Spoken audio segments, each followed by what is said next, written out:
show was Screaming in the Night. And that is Mark Srirachi, which I guess Crocus, prior to this whole COVID nonsense and bullshit, they were supposed to be on their quote unquote their farewell tour. They were. And obviously when this virus hit, that got postponed. So I guess Crocus will be around for at least another year. Maybe two. Because it sure don't sound like shows are getting ready to come back, does it?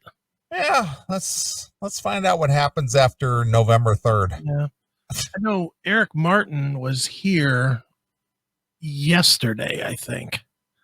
Maybe Thursday, but dude, and I get that they're trying to be inventive to get people to come to shows and stuff, but like I was tempted to go to this Eric Martin thing. Where did he play? A bullshit club in Tremont. Like not any of the real places. It was, I don't even know the name of the place, but it was somewhere in Tremont.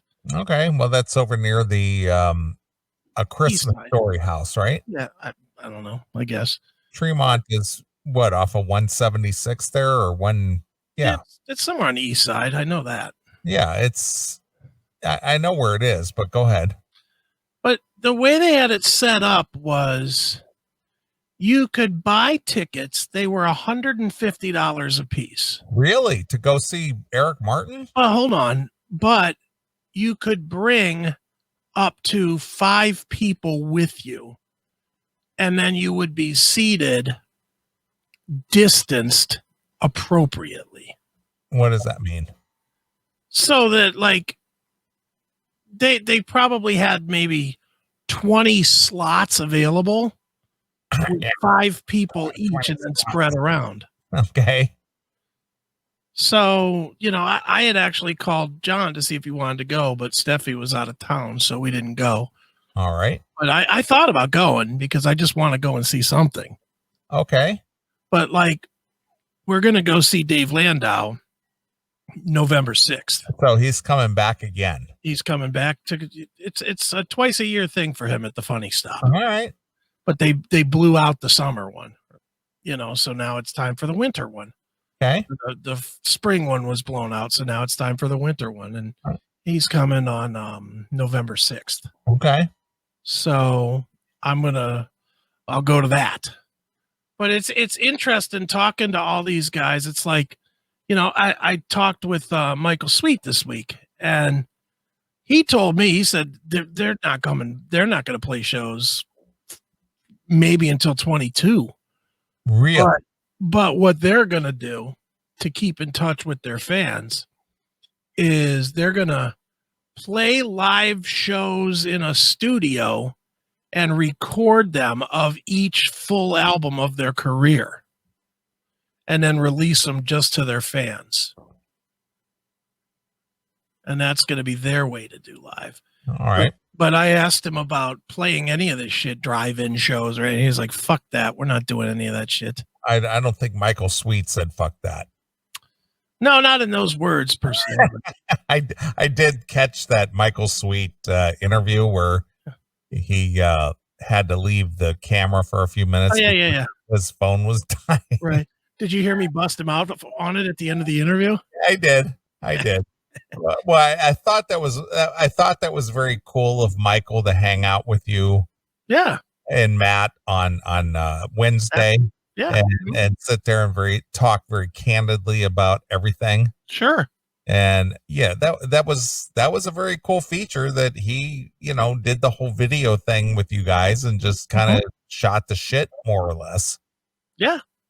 No, he's good people, man. I like talking to him, and I'm sure he'd never been asked a question that involved the word pussy before. Because he gave me a look like, woo. Yeah, I know.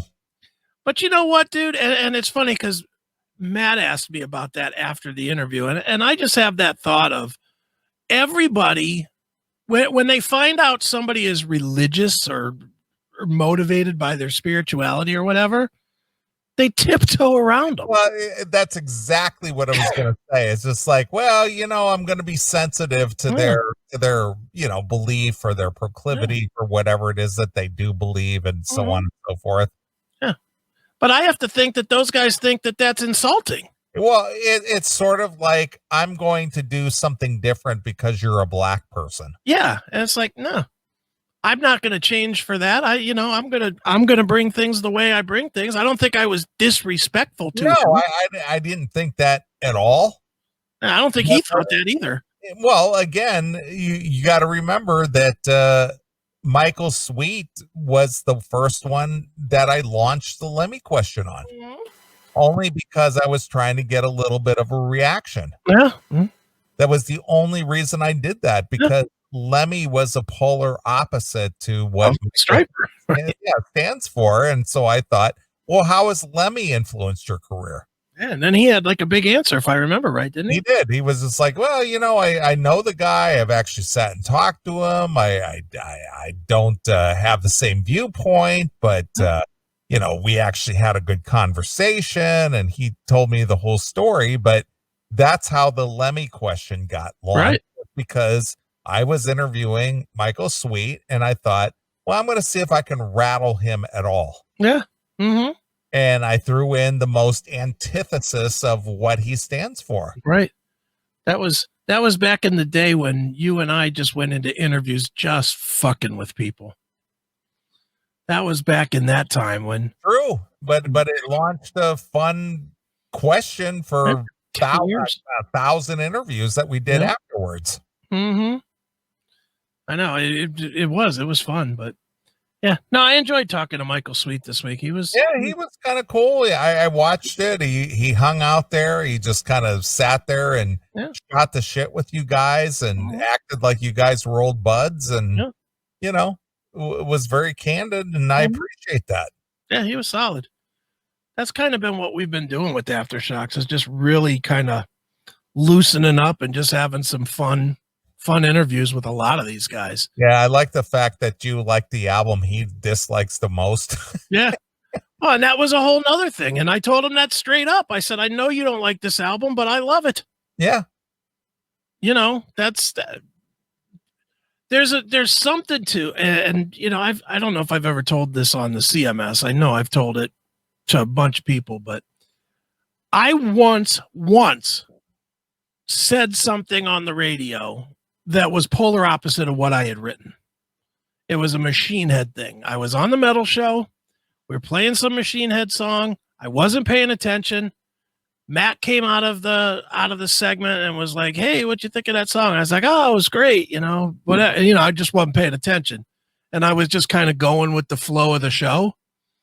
And as soon as we got done talking and we went to the phones, the first guy was like, "You're a fucking liar. You're a fucking liar. And here's what you wrote." He pulled up he read me back my own review, not only of the Machine Head album that I had just said was great, but the specific song that I had said was great. I had torched in my review. And after that, I was like, I am never going to do that again. Yeah, you're not going to be a phony. No, and I never have. And I'm always just straight up with these guys. And, and certainly, Michael Sweet, he's been through it. He's certainly not afraid to take a question on, but he's been castigated for fucking 35 years. Of course. So, he's certainly not going to be worried about me saying, "Well, I like a record you don't." So na. He's not intimidated by that, but I like interviewing that. It's weird because I'm not the biggest Striper fan in the world. Yeah, I'm not a big fan either, but I appreciate what he does, and the fact that he stands in there and stands against the fray of whatever comes at him. Mm-hmm. No, it's fine. I'm not a Striper fan, but I am definitely a Michael Sweet fan because I really like interviewing that guy a lot. Sure. Remember I did that interview with him, 3 years ago when we talked only religion? True. That was a great interview too. That was a lot of fun. One of those times I could flex my theology degree a little bit. Yeah, I did catch that. So yeah, I appreciate what Michael did and stood in there and hung out with you guys and, was very candid about everything. So that was very cool. But you'll like the one in 2 weeks then too, because the one on October 7th is the Reverend Rick Rule. Oh yeah. Yeah, the Reverend Rick Rule and Bone, whoever Bone is. All right. Is that the drummer? Yeah. Bone. Yeah. Yeah, I'm gonna have those guys on October the 7th. Very nice. So. Hail and Kill caller, you're on the air. Hail and Kill, boys. It's TJ James. I've had a few drinks, and I'm just ringing up to say that was the best driver interview I've ever heard. You've had a few drinks? I didn't know you drank, Tim. I have about 3 or 4 drinks a week, and I'm very happy right now. I can tell. Wow. Did you really enjoy the Striper interview, or are you just fucking with me? No, I thought it was fabulous. I've met Michael Sweet several times, or 3, and he's just been lovely every time. And I thought the interview was sensational. I'm so happy right now. Hail and Kill. Woo! Jeez. Flying high again. No kidding. Well, thank you, Tim. Appreciate it. I miss flying high. Yeah, likes his no pain. I like hearing anybody. I'm going to go with your assessment, Chris, that when Tim has a few drinks, he probably walks straight. No shaking tonight. None at all. Yep.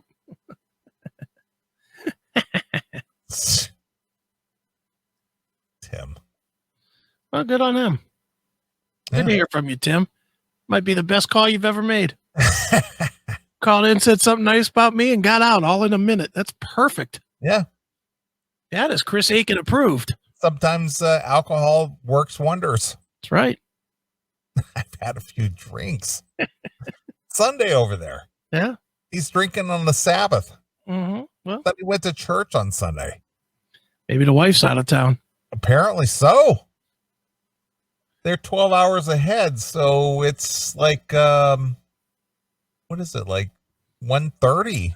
Yeah, over there. He's already had a couple. It's 5:00 somewhere, right?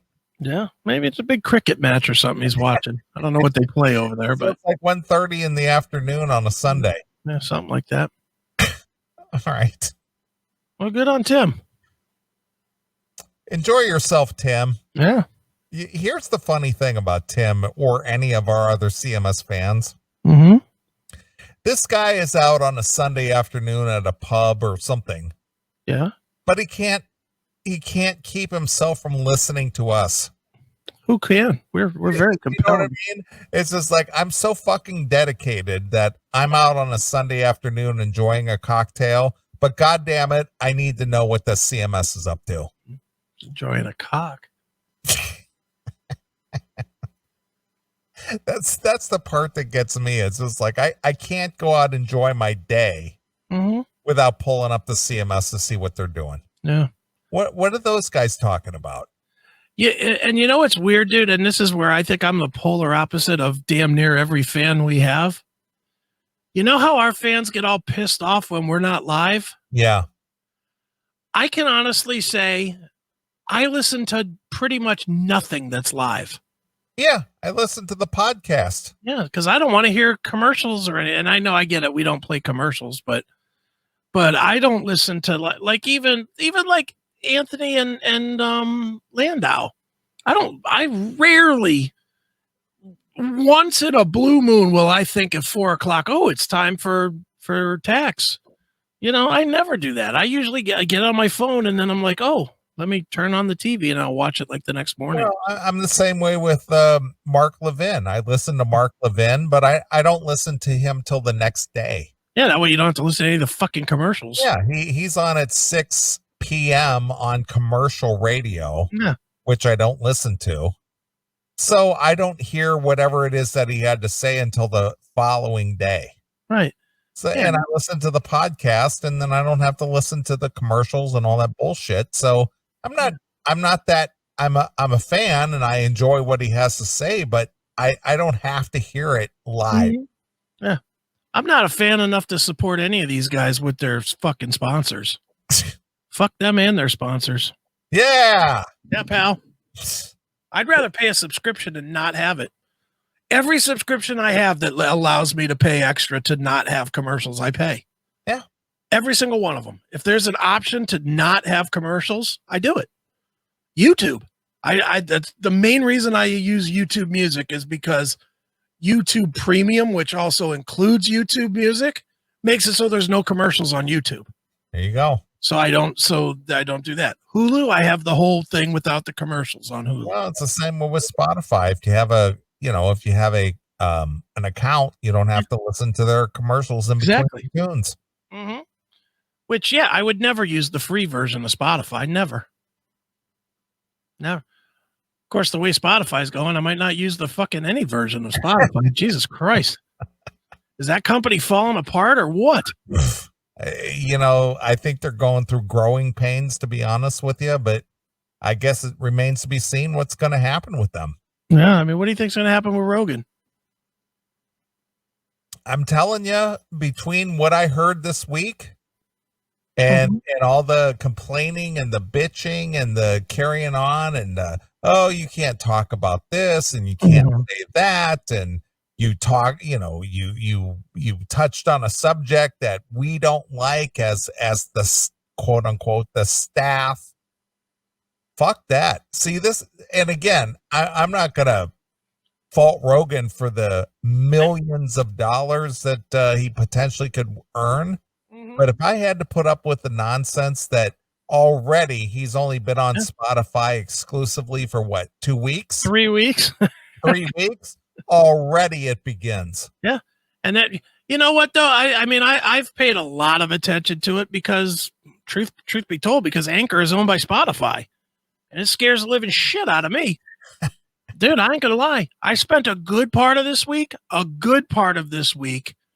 creating a backup and creating a self-sufficient podcast RSS feed that's directly built into our website. Yeah. So that if Anchor goes away, I can just change the link. There you go. In a second. See, again, it's people like you and myself who are always thinking, well, this is somehow gonna get absorbed or fucked up or something. Yeah. Because and really the ultimate thing is you gotta own everything that you do. Yeah. You can't rely on outside sources because, we talked to Jericho Green earlier tonight, and you had talked to him the last time he was on, about diversifying his content to other sources because he's 100% a YouTube guy, right? And we talked to him tonight about his concern about being eliminated from YouTube due to his views or his content. Right. And that's always a concern. It's just like, well, you did this and that and we don't agree with it and we're going to eliminate your channel and we're going to ban you. And it's like, why is that even a concern? Why should that be a concern at any time? Well, it shouldn't, but it is. It is a concern. So you and I have to always safeguard ourselves against that because it could happen at any time. And that's why I'm always chipping away at it. Remember when I started bringing this up and the chat room just fucking fried me? I know. You're not even on a blip on the radar. You got a much bigger impression of the show than it really needs. Yeah, till they started fucking picking off our goddamn segments, which they have. That's almost a weekly thing. Yeah, it's all the time now. Oh, you did this, or you said that, or you had this content, or you did this, and we're, Yeah, it's constant. It is. It's literally almost every segment now gets. If I was to try to monetize our face or our YouTube, we would still get no money, none, because every single file says that it's at least the yellow or warning or whatever they call that. They either non-monetize it. I told you we can't get any of our segments played in Denmark for some reason. I don't know what's going on in Denmark, but every one of our segments gets fucking flagged for Denmark for YouTube. And then and now Facebook is getting all stupid about, 10 seconds of music, even if, if I sing a cappella and I sing a Metallica song, I get flagged on YouTube. It's like, what the fuck is that? Or Facebook, rather, not YouTube. It's so stupid. And it's just like, you know what? People could say whatever they want. I'm just going to keep uploading the shit to BitChute, uploading the shit to Vimeo. We don't even promote YouTube anymore, even though it's still our number one place to get new listeners. We don't even plug it. I don't care about. Do you care about YouTube? I don't, because care. Unfortunately I don't know. I love YouTube. I love the premise of YouTube, but the thing is that they're so left leaning that now it's just everything is monitored, and it's age restricted, and it's this, and you got to have a age restricted account to view this and that, and you talked about conservative stuff. You mentioned that Rittenhauer kid. You can't have that on there. No way. Yeah. Dude, I guarantee you that segment that we did with Jericho Green will get pulled off YouTube. Guaranteed. Because we mentioned that Rittenhauer kid. Yeah. Rittenhouse. Because he's guilty without trial. Yeah. Yeah. So it comes to, do I even put it up? I will, because why not? But yeah, but it'll get pulled down in a matter of minutes or an hour. Yeah, but I'll put it up so a few people can see it, I guess. Or at least maybe a few people will see the link and go to fucking Vimeo or something. Because it'll stay on Vimeo and it'll stay on BitChute. It's so out of control these days, dude. It's just a fucking disaster. Yeah. There's certain things we don't want you to see. Yeah, pal. It's just I can't believe this is the world we live in now. Well, it is. All this fucking censorship. It's ridiculous. Well, it's 1984. Mm-hmm. It's Georgia Orwell. Yeah. Yeah. And this new thing with the videos. Did you see the latest thing YouTube did with the videos? Did you see this? I don't know what you're making reference to, but now they sent out an email last week that said, if your videos, it said now your videos are not only going to be like right now you tell it that it is or is not made for kids or whatever. But now they're also going to scan your videos. And if you say that it is for kids and it's not, and they deem it not, they're going to change your settings on your thing. And if it happens too many times, you're going to get a strike. And anytime anybody wants to watch a YouTube video that is not friendly, they're going to have the be logged in now. So YouTube's going to die for shows like us. YouTube is going to die because most people don't log in to fucking check out YouTube videos. I would say the bulk of people do not have accounts with YouTube. Wouldn't you think that? Well, I would think so, yeah. So basically, if you don't have a YouTube account, you won't be able to watch our show or watch our segments. So it's like useless. Yeah. So go to our alternative media sites or use the app. Yeah. Yeah. Our app is really good. Mm-hmm. Yeah. I mean, one of the things that I haven't announced it. I wasn't even planning to talk about it tonight, but I will. I'm trying. I haven't fully figured out the tech of it yet, but I'm going to launch I'm going to launch two individual streams, one for CMS Podcast Network audio and one for CMS Podcast Network video. And I'm trying to launch the video podcast too, so that you can literally, if you connect with our RSS to a podcast player, you can see videos now instead of just audio. Okay. If you want, if you're down with video and you have a big hard drive, and I will stress you need a big hard drive for that, because did I tell you how I crashed Nalbandian's phone? No, I haven't heard this. This was really good. All right. So when we made the flip over to Nalbandian was one of the few that, of course, did not flip over. It didn't automatically flip. So I told him, I said, well, just uninstall it and then go and look up the thing on Anchor, and then subscribe to whatever player you use to watch the show or to listen to the show. And he said, oh, okay, cool. I'll do that. So he does it. He unsubscribes, he subscribes. Well, of course, he doesn't change any of the settings at all on his phone.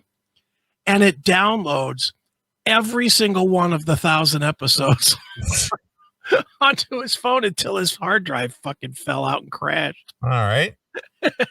So then he texts me and he's like, what do I do? How do I fix this? I was like, I've never seen this before. He ended up having to, and I felt awful. I really felt bad. I still filled up the hard drive on his phone completely. All so right. he had to delete most of the apps on his phone so that he would have enough space to delete the segments from his phone. All right. So his phone was locked up. Pretty much, yeah. All right. And he had to call Apple and they had to walk him through fixing it. But his phone was completely bricked up because of it. So if I did that to any of you as well, I apologize. Sorry. That's what you get. Learn to use your settings. That's what I say. All right. Well, speaking of censorship and the consequences that go with that, there's a sports caster in Cincinnati who basically had to resign from his job. Oh, no. Because he used a undesirable term on a hot mic. Didn't we do this story? No, this just happened. Oh, okay. Tom Brenneman, the Cincinnati Red announcer, who was caught on a hot mic using a anti-gay slur. Can you guess what that might be? What, faggot? Fag. Mm-hmm. Coming out of a commercial break, resigned from his position with the team and Fox Sports Ohio. Good. Brenneman released a statement to Evan Millward of WCPO of Cincinnati. He said, Tom Brennan tells me he is resigning from the Reds. He is suspended last month after a hot mic caught him using a 3-letter homophobic slur coming back from a commercial break during the Royals series. Okay. So he says, my family and I have decided I am going to step away from my role as the television voice of the Cincinnati Reds. I would like to thank the Reds fans, and the LGBTQXYZWXOZ community for the incredible support and the grace they have shown my family and me. Yeah. I didn't mean it, Kansas City. Your town is not the faggot capital of barbecue ribs. I didn't mean it. To this great city, my hometown, a sincere thank you. I truly regret do you really regret it? What I said, and I'm so very sorry. Oh, thank you. No one loves this town more than me. Brenneman has been suspended from the Reds since August 19th. Mm-hmm. In the front end of Wednesday's doubleheader against Kansas City Royals, Brenneman was heard calling the unknown area the fag capital of the world. All right, so maybe it was a big cigarette town. Well, you're not allowed to say that. Even if it's cigarettes? I don't know. Is he in England? Maybe he's got an English soul. He seemed to be unaware he was on the air and soon started plugging a Reds pregame show. So he's like chit-chatting with somebody in the booth. Mm-hmm. And he goes, yeah. That's the biggest fag capital of the world. Yeah. And somehow when the mic went live, that got broadcast. Yeah, it's the biggest fag capital in the world. Oh, and in the bullpen, Trevor Bauer's warming up right now. Exactly. That's exactly probably how it went. Lovely. He apologized. Well, that's good. During the second game of the doubleheader, 2 hours after the clip began circulating on Facebook, of course, Fox Sports Ohio later said it was only on the streaming game and not on the TV per WCPO. So it was only on the online stream that anybody heard it. but he said it, Neely. Isn't that bad enough? He's a bigot, racist, homophobe, xenophobic, Trump supporter, make America great again, red hat wearing faggot, whatever. Hey, no F word. In short, he should be killed. Yes, if he was in a Muslim country where Elon Omar is from, he probably should be thrown off a building. Well, no, if he was in that country, he'd be heralded as a guy of religious speaking. Of course. He was pulled off the air immediately. Oh, good. And suspended. Yeah. He has been with the Reds since 2006. Okay. So one word has derailed this guy's 14-year career. Good. 14 fucking years. Good. He loses his job over uttering the word fag. Should have watched his fucking mouth. I guess. Better watch your P's and Q's, mister. Yeah. You've been canceled, fuckwad. Exactly. I have been in this profession that I love for 33 years, Brenneman wrote in his statement, and it is my hope and intention to return. Now, where is this guy going to go to work now? He better start looking at Summer League, F League. Yeah. See, here's the thing. Once this is highly publicized, which obviously it is, it's over. Yeah, it's over. So how is he ever going to get another job somewhere else in broadcasting? Because the first thing any broadcasting company, if he goes to work for a company for any kind of money of any kind, yeah, they're going to go, you're not going to say faggot on the air, are you? Right. It's like this guy's career is over. You know what you're going to hear him announcing from now on? Welcome to Cincinnati Walmart. I'm Tom. Please take your cart. Yeah. His whole life and his whole career is fucking over. Yeah. That's it. I hope he saved his money. And if I'm given that opportunity, I will be a better broadcaster and a much better person. Don't worry about that, Tom. Tom, you might want to give yourself a stage name and start a voiceover business. Exactly. So again, just because he got caught on the hot mic saying fag, yeah, his whole 33 year career is at an end. Over. It's over. Mm-hmm.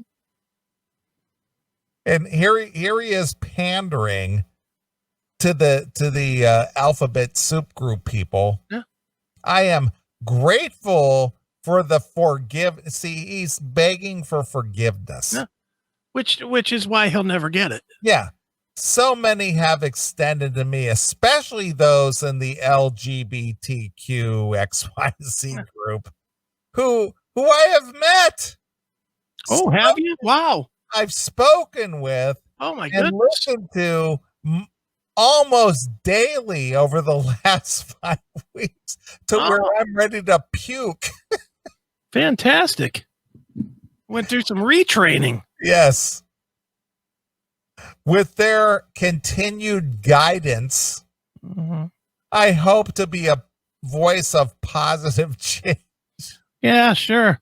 Don't worry, Tom. We're positive that things have changed in Cincinnati. Yeah, we're positive nothing will ever come your way of prosperity. So you might as well just check yourself out and go to some other country. Yeah, you know what changed? Your employment status. Yeah. That's what changed. You'll never get a multi-million-dollar deal ever again. Yeah. Tom is the son of Hall of Famer broadcaster Marty Brenneman. Mm-hmm. He was also removed from his work for Fox Sports covering the NFL. The company announced the day after the incident it was extremely disappointing. Oh, well. With the remarks and would move forward with its NFL schedule without him. Oh, well, that's... Yeah, we don't need you, pal. That's brave of them to continue on after these hurtful words were spoken, or this hurtful word. Yeah, we don't need you anymore, pal. How brave of them to continue. Holy shit. I can't believe the Bengals are still willing to play after this crime. Exactly. How dare you use words? Yeah. Words we don't agree with. How dare you say fag? How dare you? Those are 3 letters that should get you murdered. You should have at least said cocksucker. At least get a number of letters in there to get fired. Exactly. You got fired for 3 fucking letters. Jesus. That stinks. It's over, pal. Mm-hmm. That's what you get for keeping the H in your name. Your fucking name is Tom. You F-A-G. Now shut up. You're fired. All right. Well, that's going to wrap up another show. Damn, that went fucking fast. It went really fast. Love that. Mm-hmm. All right. Well, I'm going to let you pick a tune to take us out of the evening. All right. Well, I actually got confirmed to interview one of the very few that I have not interviewed that I want to interview. That would be Blackstone Cherry's Chris Robertson, the singer, who I am a total fucking fan of. Okay, I think Nathan from Kentucky would go, Chris, you're a god. I am a fan, and both times that we've ever interviewed, you've interviewed him once, and I think we both interviewed him once, but both times it was that John Fred Young guy. Yes. And this time I got Chris, the singer, so it's like I am on cloud 9 about that, so I'm going to end with some Blackstone Cherry. And how about from the Kentucky release, you go with Cheaper to Drink Alone. How's that grab you? All right. That works for me. All right. All right. Well, we appreciate everybody who's tuned in. And we want to thank our good friend Jericho Green for checking in with us. Yep. And hanging out with us for about an hour. Mm-hmm. And go check him out on his YouTube page. Just go to YouTube and type in Jericho Green and go buy some of his green gear, as Chris has done. Yes, I have. Because he's not a fake fan. Nope. And all that good stuff. And we'll be back next Saturday. We'll do this all over again. Yes, sir. All right. You want to hear some Blackstone Cherry? What was the name of the tune? Cheaper to drink alone. All right. All right. Well, we're going to end with some Blackstone Cherry, and we're going to get out of here. I'm going to come back next Saturday and blah, blah, blah. So this is Neeley along with my very good friend, Chris Hagan. and we're gone. Bye, kids.